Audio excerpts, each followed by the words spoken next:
कितनी निश्चिंताई है, कितनी सहजता है, हैं? तुमने कुछ किया है? तुम अभी हम तो शुरू कर दें वो हर एक अपना सुनाओ, और 5 मिनट का प्रतिबंध नहीं है, 1-1 घंटा जितना सुनाना हो सुनाओ, फिर देखो सब। मैं तो हमारा तो विचार ही नहीं था, हमारा तो उसमें जाने का विचार था। मम्मी तो ये कहती है डॉक्टर बनाएंगे, पापा तो ये कहते हैं ये हुआ, फिर ऐसा हुआ, फिर ऐसा हुआ, फिर ना मालूम यहाँ कैसे आ गए, अंत में ना मालूम हम कैसे आ गए। होता कि हर एक की कहानी है ऐसी। मैं कहता हूँ राजाओं का इतिहास लिखा जाता है, होता सबका है। सबके घर में मंथन हुआ है, सबके घर में मीटिंगें हुई हैं, सबके घर में विचार विमर्श हुआ है, सबके घर में गुण दोष, उसके गुण दोष पर विचार हुआ है। ऐसे ही थोड़ी आ गए। कल शांति जी समझा रहे थे ना कि अनंतर पूर्व क्षणवर्ती पर्यायों का एक लंबा सिलसिला होता है। आप समझ, निमित्त उपादान समझाया था ना कि ये मिट्टी घड़े का उपादान है। वो तो त्रिपकाली उपादान, वो तो सिर्फ ये बताती है कि जब घड़ा बनेगा तो मिट्टी में से बनेगा, मिट्टी का घड़ा मिट्टी में से बनेगा। अकेला घड़ा नहीं बोलना, क्या बोलना? क्योंकि तुम सोने का घड़ा मिट्टी में से बनाओ तो कैसे बन जाएगा है ना? कि मिट्टी का घड़ा में इतने, इससे ज़्यादा उसका कुछ नहीं है। क्या करें फिर कि कैसे बनेगा? तो अनंतर पूर्व क्षणवर्ती पर्यायों का बहुत लंबा सिलसिला है। तब मोटा मोटा गिनाऊं मैं थोड़ा कि वो वहाँ मिट्टी खदान में पड़ी होगी, फिर वो कुमार वहाँ से खोद के लाएगा, फिर उसको ये करेगा, फिर उसको गूँथेगा, नीदेगा, फिर पैरों से खुचलेगा, फिर उसके कंकड़ पत्थर निकालेगा, फिर पिंड बनाएगा, फिर कुमार चक्के पे घुमाएगा। समझ गए ना? वो सारी अनंतर पूर्व क्षणवर्ती पर्यायों का बहुत लंबा सिलसिला है। देखना है तो विद्यासागर जी की एक किताब है, क्या नाम है? मूक माटी। मूक माटी में पढ़ा दूं तुम्हें, पूरी 400 पेज की किताब 2 मिनट में पढ़ा सकता हूं। पढ़ना। उसमें ये है कि बेचारी मिट्टी तो मूक है, बोलती नहीं है कुछ, तो उपादान तो बेचारा मूक है, कुछ बोलता नहीं है। जब तक कुमार नहीं मिले, और वो कुमार भी ऐसा कि उसको खोदे, फिर मले, फिर पैरों से रूंधे, फिर अच्छी पिटाई करे, फिर उसको मुलायम बना दे, फिर चक्के पे घुमाए और ऐसी हालत कर दे, फिर अग्नि में तपाए, तब घड़ा बनता है। माने जब तक निमित्त उसकी अच्छी पिटाई नहीं करेगा तब तक वो उपादान सीध में नहीं आता। इसलिए जिन हम लोग इन उपादानवादियों की जब तक अच्छी पिटाई नहीं करेंगे, इनकी समझ में निमित्त उपादान नहीं आएगा। बस इसका नाम है मूक माटी। पीएचडी हो गई, ये रिसर्च किसी ने नहीं की होगी उसमें।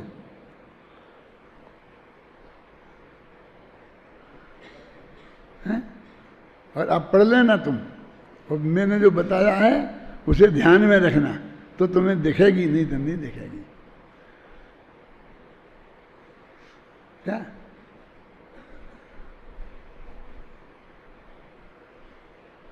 फिर वो अनंतर पूर्ववर्ती पर्यायों का सिलसिला होता है ना, वो ऐसी घड़े वहाँ पड़ी हुई मिट्टी एकदम ऐसा घड़ा नहीं बन जाएगी।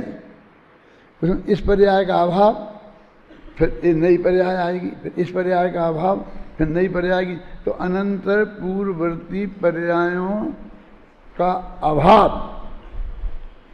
तो पूरा नाम मालूम क्या है उसका? अनंतर पूर्व क्षणवर्ती पर्यायों से युक्त द्रव्य, ये उसका नाम है। कौन से? क्षणिक उपादान नंबर 1 का। और क्षणिक उपादान नंबर का नाम क्या है? अनंतर उत्तरवर्ती पर्यायों का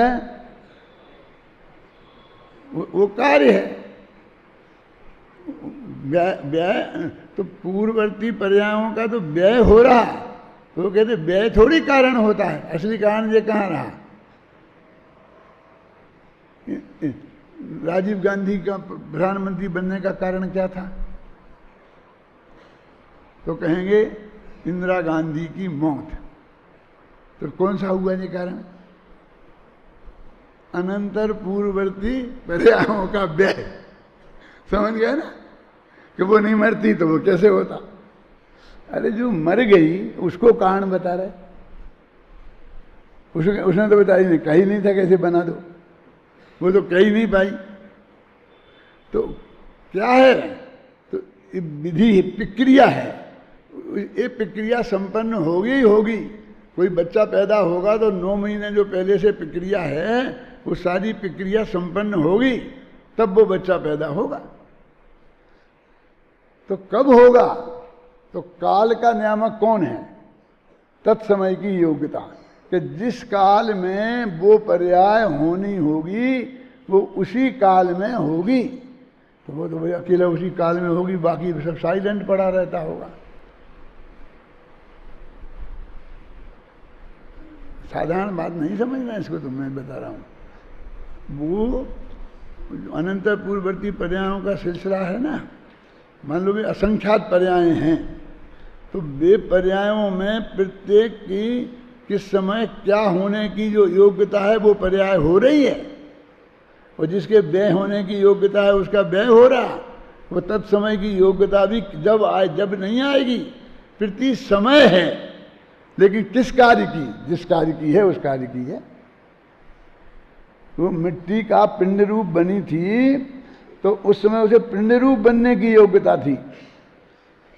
फिर उसके कई आकार हैं, पिंड, कुसूल, क्या क्या लिखे उसमें हैं। तो वे एक एक समय में एक एक समय की पर्याय की योग्यता थी। तो वे काल की नियामक है कि इस समय ही कार्य होगा। तो बहुत बढ़िया, बहुत बड़ा काम है, वो तुम नहीं कर पाओगे। मैंने वहाँ माथा मत मारो तो फिर हमारा काम ही रुक जाएगा, कि नहीं वो ऑटोमेटिक होगा, हैं। तो फिर हमारा उपयोग उधर जाए तो हुक्मचंद जी क्या करना, कि जान लेना और क्या करना है? हैं? तो जान लेना कि और क्या करना बस, और नहीं हो पाए तो जान लेना कि नहीं होना होगा इस वक्त। 3 चीजें हो गई ना, कौन कौन सी? काम इसमें से ही होगा, दूसरी चीज में नहीं होगा, इसी प्रक्रिया से होगा, अनंतर पूर्ववर्ती पर्यायों का लंबा सिलसिला होगा, पहले पहले की पर्याय जाएगी, आगे आगे की पर्याय आएगी, और क्या फिर जिस समय जो पर्याय होने की योग्यता होगी उस समय वो ही पर्याय होगी। ये 3 उपादान हो गए। तो काल की नियामक है तत्समय की योग्यता, और विधि की नियामक है, विधि माने पुरुषार्थ, अनंतर पूर्ववर्ती पर्यायों का सिलसिला, और किसमें होगी इसके नियामक है त्रिकाली उपादान। उनमें तो परद्रव्य है कि जब जब अंदर में ऐसा यहाँ होगा तो वहाँ क्या होगा, कि जब जब उस लड़का लड़की की शादी होनी होगी, इस लड़के की इस लड़की से शादी होना, इस लड़की की इस लड़के से शादी होना, सब नक्की है, तो ये सब होगा। सब अनंतर पूर्ववर्ती पर्यायों का सिलसिला भी होगा, तत्समय की योग्यता भी होगी, और किन की होगी वो भी होगी ना नक्की। तो फिर बाहर क्या होगा, कि बाजे बजेंगे। मैंने निमित्त में क्या होगा, कि बाजे बजेंगे, और क्या होगा, हैं?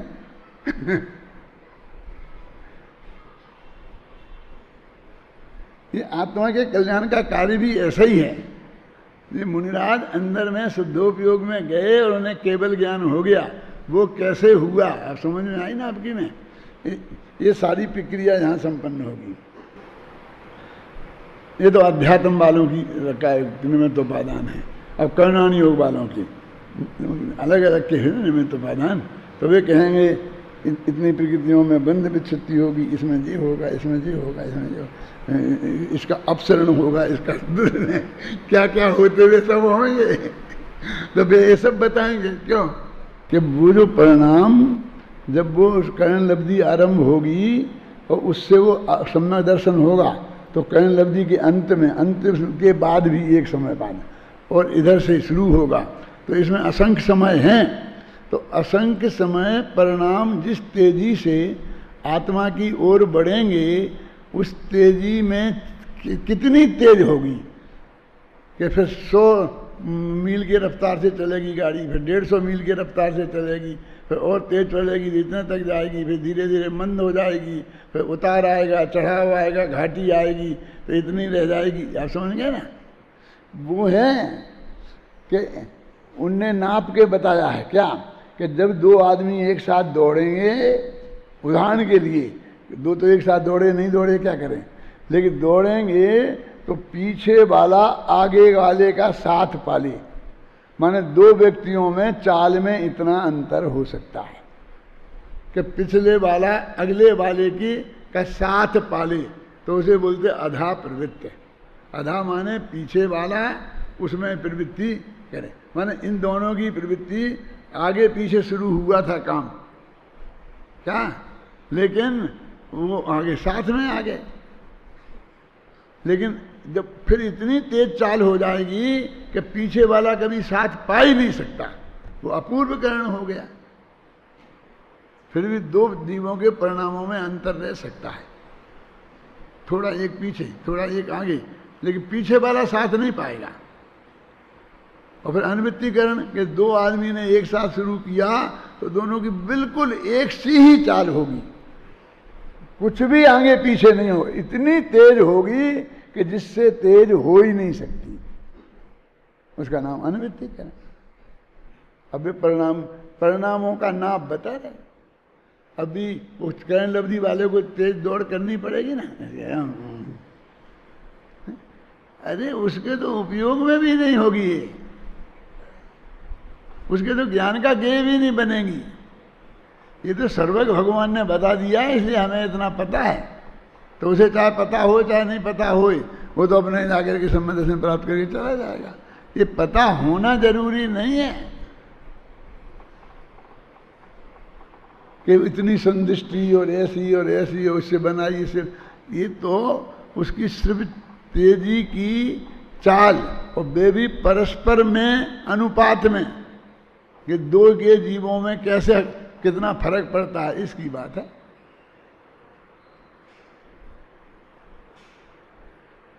अकर्ता स्वभाव पर जाना है हमें, तो संपूर्ण कर्तृत्व के भार से मुक्त हो जाएगा। तो अभी हम क्या कहते, मुनिराज हो गए हमारे, समझे, मुनिराज गए तो बेचारे फिर ये प्रतिमा ली तो ये करना पड़ेगा, फिर ये ली तो ये करना पड़ेगा, फिर नग्न दिगंबर हो जाएंगे तो कपड़े खोलना पड़ेंगे, फिर ये करना, ये करना नहीं होता है,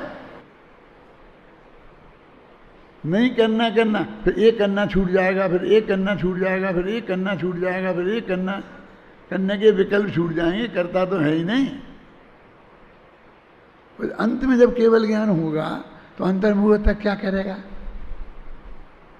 शुद्धोपयोग करेगा, आत्मा के सन्मुख परिणाम करेगा, अंदर में समा जाएगा। इतनी भाषा दे दो, करना कुछ नहीं है, बिल्कुल सहज हो जाना है, बिल्कुल कर्तृत्व के भार से बिल्कुल मुक्त हो जाना है, कुछ नहीं है। जो कुछ नहीं होगा उसका नाम शुद्धोपयोग है। बोलो कौन से शास्त्र में मिलेगा?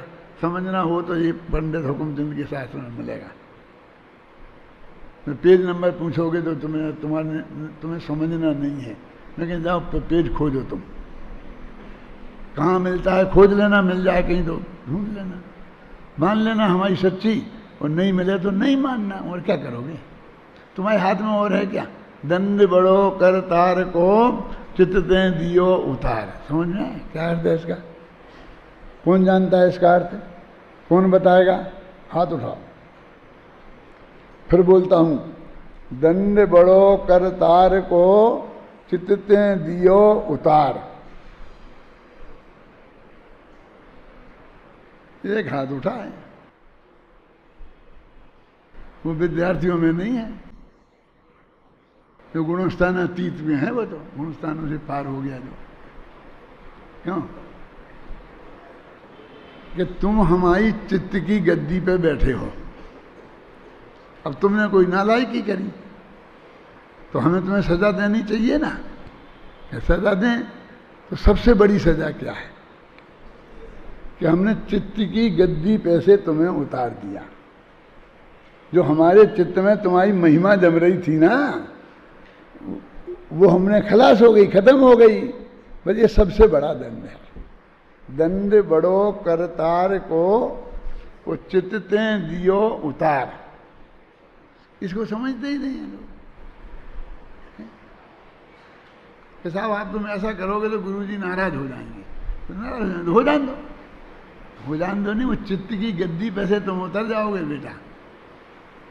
तुमने अपनी इतनी मेहनत करी, अच्छी पढ़ाई करी, इतने अच्छे अच्छे नंबर लाए, तो तुम कैसे उनकी चित्त की गद्दी पे बैठ गए थे। कितना बढ़िया स्थान तुमने बना लिया था, कितनी बढ़िया जगह उन्हें मिल गई थी तुम्हारे लिए, और अब वो उसमें से तुम्हें उतार दिया है। ये सबसे बड़ा दंड है, जो हमें दंड ही जैसा नहीं लगता है, क्योंकि और तो कोई कुछ कर ही नहीं सकता है। दंड बड़ो करतार को चित्ते दियो उतार। हम चित्त की गद्दी से हमने उतार दिया।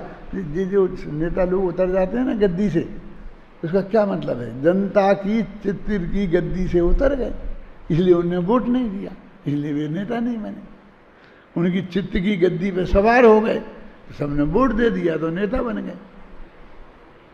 आप समझिए, तो उनको क्या लेना, एक दूसरे को जानते ही नहीं है और उनसे उनके वोट से बनते हैं। अब ऐसे काम करते हैं वो कि जिससे वो उनकी चित्त की गद्दी पे सवार। देखो भाई, काम तो एक मोदी का है, क्या किया, बहुत बढ़िया किया, मैं तो वोट उसी को दूंगी। एक आध गिनाओ तो कच्चा बने। उसने जाके सब जितने आतंकवादी पाकिस्तानी हैं सबको मार दिया, सबको ऑर्डर दे दिया कि मार दो, कह दिया कि बम फिसानो, अणु बम फेंक दो। बस उसने कुछ नहीं किया, बस कह दिया एक भाषण में ऐसा। और तुम हिंसा तुम्हें प्रिय है, तुम्हें पाकिस्तान से द्वेष है, और उसने कह दिया वो तुम्हारी चित्त की गद्दी पे चढ़ गया। क्या दिया, क्या भला किया देश का? लड़ाई शुरू हो जाएगी ना तो अरबों रुपया रोज खर्च होता है। ये तुम्हारी जो आर्थिक स्थिति है ना, ये 10 दिन लड़ाई झेलने लायक नहीं है। फिर जमीन पे आ जाओगे, फिर अमेरिका से कर्जा मांगोगे, फिर इससे कर्जा मांगोगे, उससे समझे ना, ये हालत हो जाएगी। तुम ऐसे खेल समझ रहे हो? उनसे पूछा सेनापतियों से, तो वे कह देते हैं हमारे पास सिर्फ 8 दिन का गोला बारूद है। लड़ाई लड़नी है, यदि चाइना से लड़ोगे तो 8 दिन में खत्म नहीं होगी, कम से कम 2 महीना तो लगेंगे। तो पहले 2 महीने के गोला बारूद का इंतजाम करो। समझ गए ना?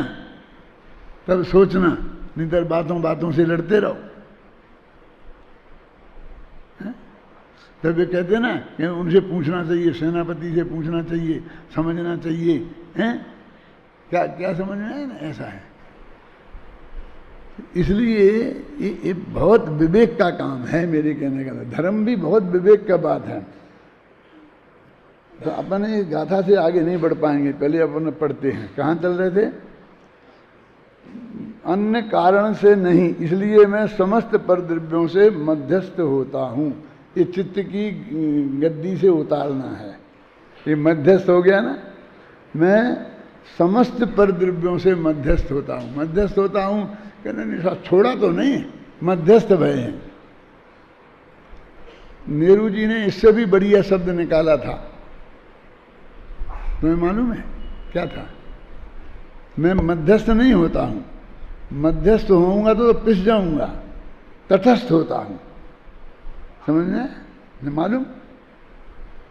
भारत की जो नीति थी, विदेश नीति, वो मध्यस्थता की नहीं थी शांति जी, तटस्थता की थी। क्या मतलब? कि यदि रूस और अमेरिका लड़ेंगे तो मैं मध्यस्थ नहीं बनूंगा, मैं तटस्थ बनूंगा, मैं किनारे पे खड़ा रहूंगा, किनारे पे खड़ा खड़ा देखूंगा, जाता दिखता रहूंगा कि जी लड़ रहा है, क्या करूं? मैं उनकी लड़ाई में साथ नहीं दूंगा किसी का। तटस्थ का मतलब समझे ना? ये मध्यस्थ होता हूं का अर्थ तटस्थ करो। तो ये मध्यस्थ नहीं, समझ गए ना? नहीं, मध्यस्थ का तो मतलब है थोड़ा तू ऐसा कर दे, मैं मध्यस्थता करूँगा, थोड़ा तू झुक जा, थोड़ा तू झुके, नहीं नहीं, तुम खूब लड़ो, आराम से लड़ो। वो हुए थे ना श्री कृष्ण के भाई बलदेव, वे तटस्थ हुए थे, श्री कृष्ण हुए थे मध्यस्थ। किनकी? कौरव और पांडवों की लड़ाई में श्री कृष्ण हुए थे मध्यस्थ और बलदेव हुए थे तटस्थ। समझ में आ गया अंतर दोनों का? वो कहते थे कि मैं जाऊंगा और बीच बचाव करूंगा, समझाऊंगा दोनों को, ये हुआ मध्यस्थ होना।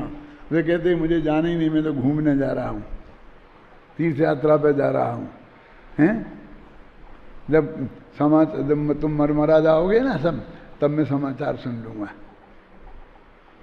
हैं? जान लूंगा क्या हुआ। तटस्थ, तो ऐसा इसका अर्थ तटस्थ करो। इस प्रकार तटस्थ होता हुआ मैं परद्रव्यानुसार परिणति के अधीन न होने से शुभाशुभ रूप अशुद्धोपयोग से मुक्त होकर, इस तरह से अशुद्धोपयोग से मुक्त होगा, मैं तटस्थ हो जाऊं। समझ गए ना? अब अशुद्धोपयोग से बचने का उपाय क्या है? कि वो पाप से हटाना, पुण्य से हटाना, अंदर अंदर ले जाए, अंदर अंदर कहीं नहीं कुछ ले जाना है। आप समझे? कुछ नहीं, शांत, तुम्हें शांत होना है, अपने चित्त को शांत करना है बस। मुनिराज क्या करते हैं? वो चोटी पे बैठे क्या करते होंगे कि आत्मा का ध्यान, हमें नहीं, ऐसे नहीं, आत्मा का ध्यान हमारी समझ में नहीं आता, तुम तो समझाओ क्या करना करते होंगे। जरूरी नहीं है टोटामल जी कहते हैं कि आत्मा ही उनके ज्ञान का गेय बने, उपयोग शुद्ध हो जाए, पूरी बीतराग परिणति हो जाए, और आत्मा ज्ञान का गेय नहीं बने। आता ना, बदल गए, बीतरागता होना जरूरी है उसके लिए। स्टार्टिंग आत्मज्ञान से होता है, समझिए ना? अशुद्धोपयोग से मुक्त होकर मात्र स्वद्रव्यानुसार परिणति को ग्रहण करने से शुद्धोपयोगी होता हुआ, देखो स्वद्रव्य के अनुसार परिणति को ग्रहण करना माने अपने द्रव्य के आश्रय से परिणति हो गए, सहज भाव से होता हुआ निस्वरूप में आत्मा में ही सदा निश्चल रूप से उपयुक्त रहता हूँ, और मैं उसमें ही मुझे कुछ नहीं करना, बस सहज भाव से। यदि कोई किसी को मार डालेगा तो कहाँ कुछ नहीं, ये तो बहुत, जैन धर्म तो बहुत खराब है। अरे कोई वहाँ कुत्ता बिल्ली को मार रहा हो तो तुम अपने अपने ऐसे देखते रहो, ऐसे देखते रहोगे, हाँ हाँ ऐसे देखते रहेंगे, किसी को जचेगा? नहीं जचेगा। लेकिन वो कहते हैं कि जंगल में बैठा हूँ, जीवम जीवस्य भूषणम, जीव का जीव भोजन है, एक जीव दूसरे जीव के प्रति भाग ही रहा है, क्योंकि रोजाना किसी को मार के खाना है उसे। अब मैं रोजाना कितनों के पीछे जो दौड़ता फिरूंगा, समझ में आई ना? देखो नहीं कि देखो कैसे नहीं, जब आंखें खुली हैं रास्ता चलूंगा तो देखने के नहीं चलूंगा, दिखाई तो देंगे ही ना, ऐसे चारों तरफ वातावरण में दिखाई तो देंगे ही ना, एक जीव दूसरे जीव को खाते हुए।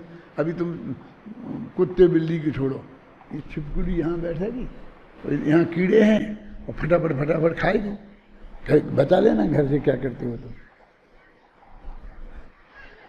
लाइट बंद कर देंगे, लाइट बंद करने से क्या होगा? तुमको दिखना बंद होगा, उस छिपकली का उस कीड़े को मार के खाना बंद थोड़ी होगा। समझ में आई ना? तो अपनी आंख में पट्टी बांधना हो गया ना। हम ऐसे कहाँ कर सकते? तो मुनिराज जंगल में शहर में रहे तो शहर बताओ, घर बसाओ, फिर सब, फिर कोई जीव को अंदर नहीं आने दो, फिर खिड़की शाम से बंद, मच्छर बंद, फिर वो दवाई लाओ मच्छरों को बेहोश करने की, फिर डी छिड़कवाओ, फिर इस चक्कर में पड़ जाओ। और फिर अच्छा, अब तुम्हें पता ही भी पड़ गया तो अब क्या करें? कुत्ते ने बिल्ली को पकड़ लिया, अब क्या करें? छोड़ा दो। कैसे छोड़ा दें? कैसे छोड़ा दें? कुत्ते को डंडा मारो, और वो ऐसी गृद्धता वाला होता है कि मर जाए लेकिन नहीं छोड़े। ख्याल नहीं ना? जंगल में तो यही कानून है ना, यही स्वरूप है ना, यही वस्तु है ना, तुम जब जंगल में बैठे थे, सब प्योर जंगल में बैठ गए, चारों तरफ कोई किवाड़ नहीं थे, कोई दीवार नहीं थी, तो अब तो सारे पशु पक्षी वहीं घूमेंगे फिरेंगे ना, और तुम तो पत्थर जैसे बन के बैठोगे, हिलोगे नहीं। वैसे भी नहीं हिलना चाहिए। क्यों? करवट नहीं बदलते हैं।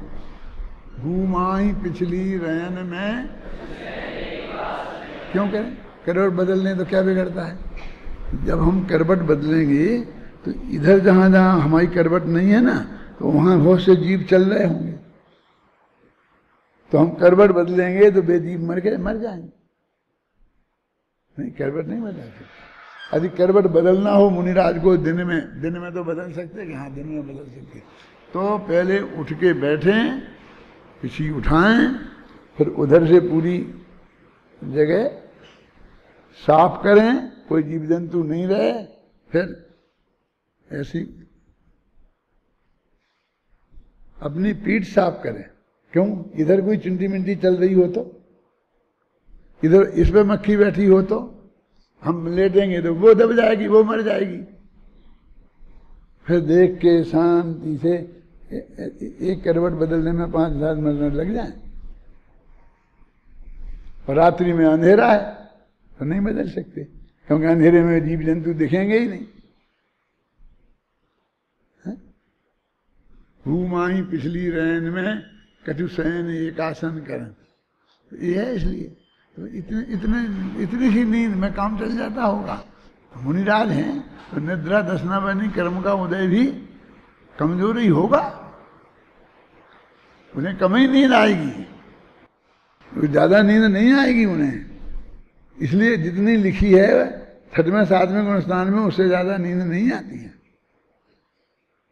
तो ये वस्तु के स्वरूप में बहुत बहुत गहराई है।